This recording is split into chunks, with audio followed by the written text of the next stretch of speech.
we can start the trend, sir, of the park up from yourself. Yeah, just over there would be lovely, thank you. And then we'll start the line up of the miniatures.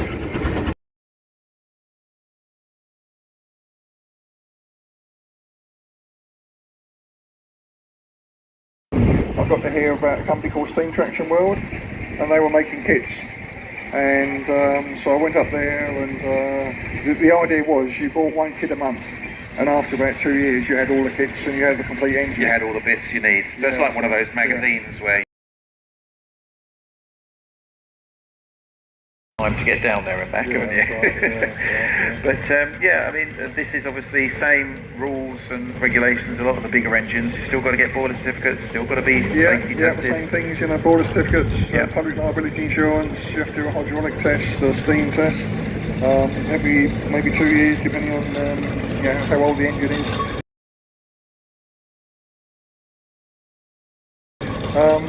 But yeah, I totally recommend them. You know, and you don't need. My workplace was in engineering, and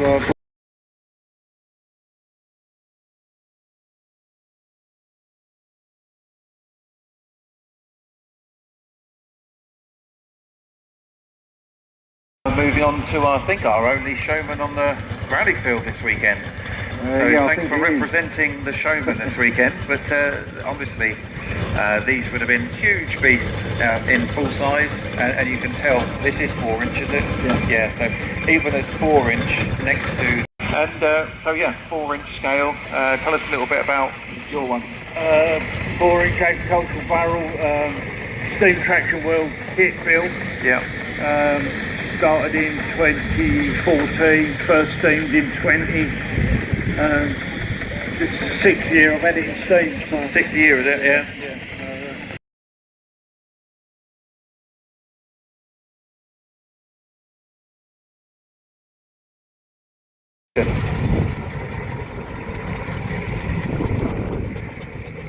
So we've got that barrel over there with a single crank compound.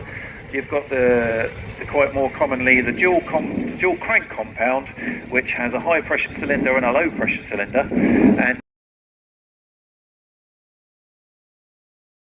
thrusts all of that steam up out of the chimney and creates draw for the fire.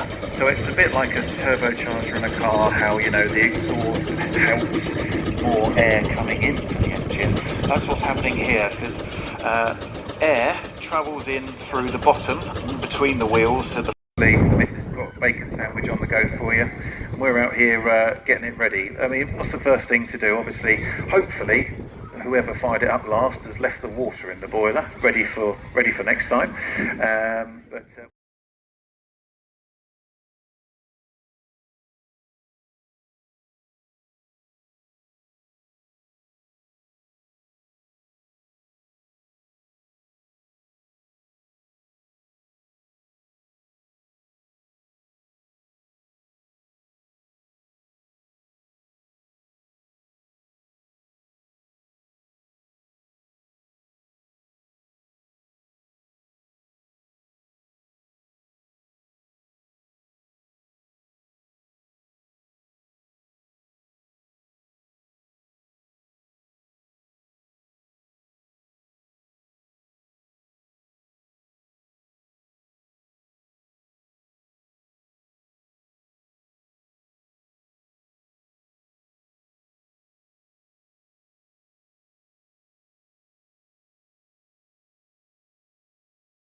pretty much the size of your head.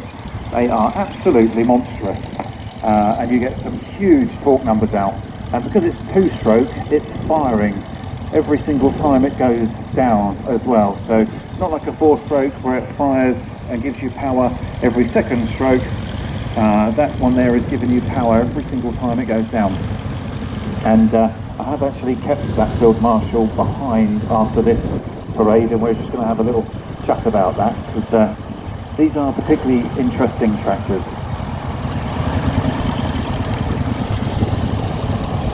We've also got Ford and Fordsons in the ring, so you can see they're well spotted by their blue colours. You'll quite often see tractors designated with the Ford badge on, where all blue and grey tyres, grey wheels. Early ones called Fordson. They're all the same company, it's still Ford, but what happened was when Henry Ford was looking to create tractors, because he grew up on a farm, very much an agricultural man, Henry Ford.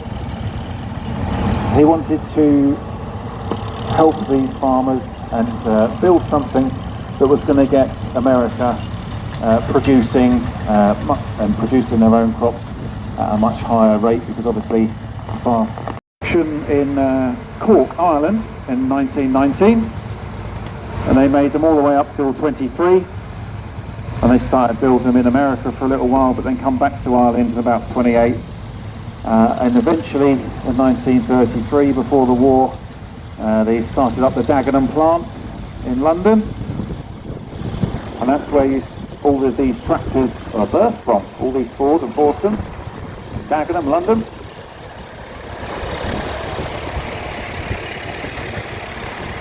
We can see we've got Massey Ferguson's. They're still a manufacturer that's going today, unlike Ford. Well known by their colours of red and grey. Irish born. He's first created a 3-point hitch system on his Ferguson Brown tractor in about 1936, and it was the first ever production use of 3-point linkage. There was only about 1,300 of those tractors built.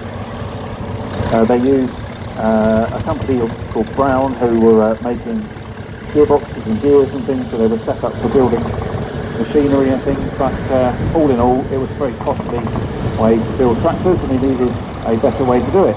So he approached Ford.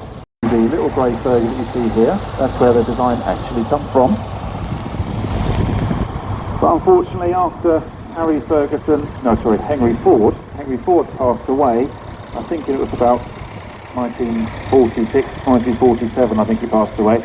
And whilst he passed away, that handshake agreement was left behind, and Henry Ford the second took over. Well, I think it was his grandson actually. Henry Ford the second is Henry Ford's grandson. He took over running the company, and he didn't like the amount of control that Harry Ferguson had, because Harry Ferguson had the control of all the distribution of these Ford tractors in the United States. And he started to, basically kicked Harry Ferguson out and started to continue to use his 3-point patented system. Of course, breaking the rules of the patent, and there's a very, very famous long-winded lawsuit battle between the two. Eventually Harry Ferguson won, and he produced the Ferguson over here in the UK.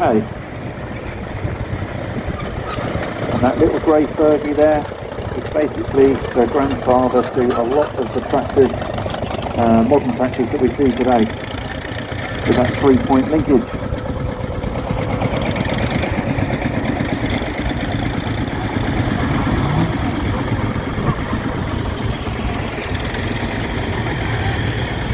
So there are certainly some interesting tractors in here. I'll have to find a little bit more about this yellow one with the boom on the top, get some more information about that tomorrow, because that one's very interesting. But tomorrow we've got Alice Chalmers behind in a crawler method.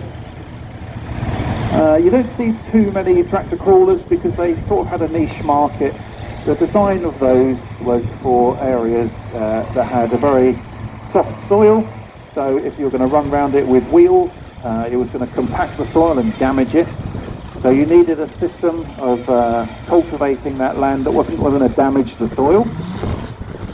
So there was a company in America called Holt, and they sort of bought some of the patents that Hornsby had made for road making. They call them roadway vehicles. Bought the patents up. Holt mixed with another company in America and created Caterpillar as a brand, and basically held the patent on a lot of track technology. Here we see one leaving the arena called Roadless. They took Ford tractor units and converted them into four-wheel drive. So you'll notice that a lot of the tractors going around have small wheels at the front with no sort of track to tread on. That's because they're not driven, they're only steering wheels. But as implements needed to get bigger and as hedgerows were removed, they needed more traction to pull those bigger implements. And so here, leaving the arena, you see a very obscure tractor. This one is the Doe Triple D, and that is literally two tractors bolted to each other. And it was all the way that the tractors manufacturers at the time were trying to give the farmer more traction.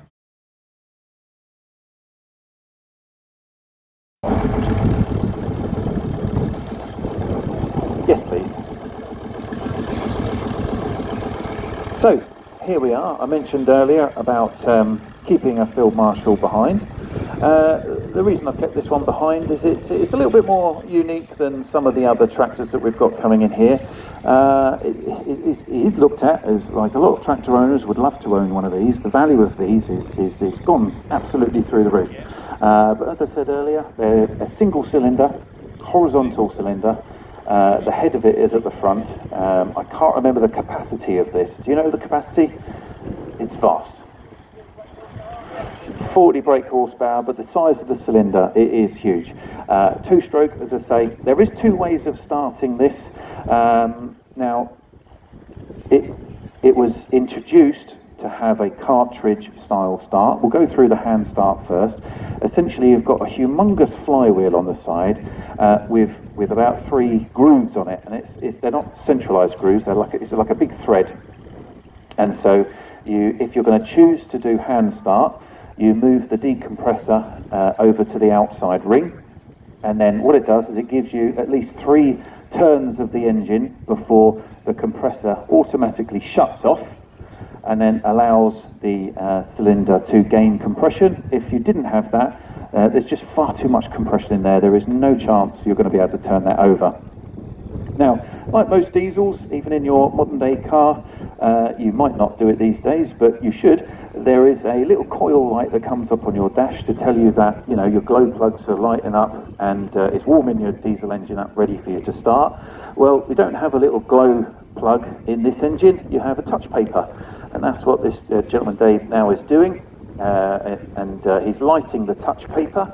It looks like a little rolled up cigarette, but they're lighting it, and what it does is it glows when it's not so windy. It will catch, and then that little touch paper is then threaded into the cylinder, and the heat of it helps heat the air in there, which helps ignite the diesel. Because of course, if you didn't know, diesels don't use any spark plugs. They are purely compression ignition engines, whereas petrols use a spark plug to ignite that vapor. Diesels are higher compression engines, and it's literally the compression of that atomized diesel in there that it self-ignites, essentially, but it does need heat to get going. So once obviously it's running, the heat is constantly igniting. That's why it's got touch paper in there. So here they go, they've put it in the hand start method. They get 3 turns before the compression comes off, and away she goes. Now, doesn't she sound lovely? So there is another way of starting it, and it is by a shotgun cartridge, believe it or not. So on the side, there is a little handle wheel. You take that off and use basically a 12-bore cartridge, obviously with no shot in it, of course, but it uses that hot gas from the cartridge to kick the cylinder over. So you have to put the engine just after top dead centre, you put the compression wheel in the right place, you unscrew the little cap here, put your cartridge in, screw it back up, and with a hammer you hit the striker pin. That detonates the cartridge, and the gas, the hot gas of that, shoots down into the cylinder, throws the cylinder back, and then it starts after that. They did that.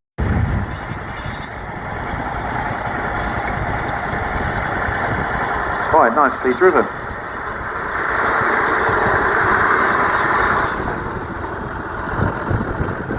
Right, I'm going to come up.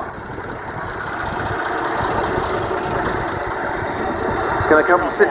Yes, it is. Look, can you hear me okay? I can hear you. Good, good, good. Right, well this is an absolute beast up here, but please tell us a little bit about what you've had to do to get it here for this weekend, and you know, what sort of state was this in before you purchased it? I purchased it about 9 months ago. It's been fully shot blasted, new rams, new seals, new starter motor, new hydraulic pipes all over, and been painted about 5 times. About 30 litres of yellow paint. It has a 13-foot blade that normally is on it, but obviously for transporting it, it's easier without, because otherwise you need moving orders and everything. But yeah. So I was saying the purpose of this, obviously heavy earth moving. Do you know much of the history of this, of where it come from? Not really. I purchased it off someone that bought it for someone else beforehand. It's got a plaque on the side. It's come from an earth moving place in Grays. But before that, the history is not really known. Going, wasn't it? Away we go. And then go left and right. Obviously, we're not going to turn sharp here because it's grass. Yeah, we're not going to cut it up. I mean, very well driven and well turned up there. You've looked after the arena. Well done. Don't get told off, do I? So. Well, wanted to get you in because obviously it is a lovely piece of kit what you've got here, and you've done a superb bit of work putting it all back together. There you are. I said you've done a great job putting it all back together. On to the next one.